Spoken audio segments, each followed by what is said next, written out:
अस्सलाम वालेकुम नाज़रीन, कैसे हैं आप लोग। आज जो मैं आपसे रेसिपी शेयर कर रही हूँ वो है कच्चे आम का कद्दूकस किया हुआ अचार।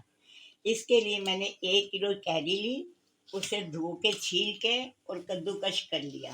फिर इसके अंदर 1 चम्मच हल्दी, हसबे जायका नमक लगाकर 3 से 4 घंटे के लिए मैंने इसे रख दिया। अब इसमें मैंने ये चीज़ शामिल करनी है। ज़ीरा पाउडर 1 टेबल स्पून, सौंफ 1 टेबल स्पून, कलौंजी 1, हसबे जायका नमक, हल्दी 1 चम्मच, पिसी हुई राई 2 चम्मच, लाल मिर्च 1 चम्मच। अब सबसे पहले कढ़ाई इसमें आपने तेल डाल देना है। मैंने तेल पहले डाल के रखा है ताकि वो गरम हो जाए।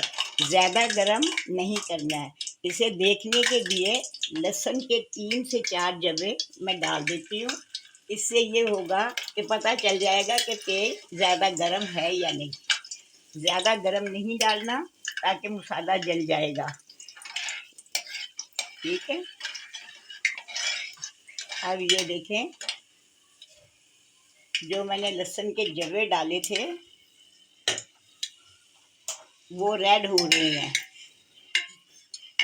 इसका मतलब है कि ये तेल गरम हो चुका है। अब आपने इसमें तमाम मसाले ऐड कर देने हैं। इसको आपने अच्छे तरीके से मिला लें। इसके बाद आपने कद्दूकस किया हुआ कच्चे आमों का ये अमेज़ा इसके अंदर डाल दें।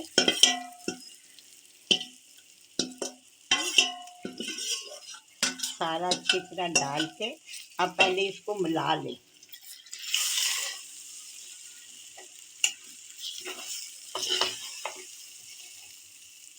अच्छी तरह से मिलाकर आपने इसको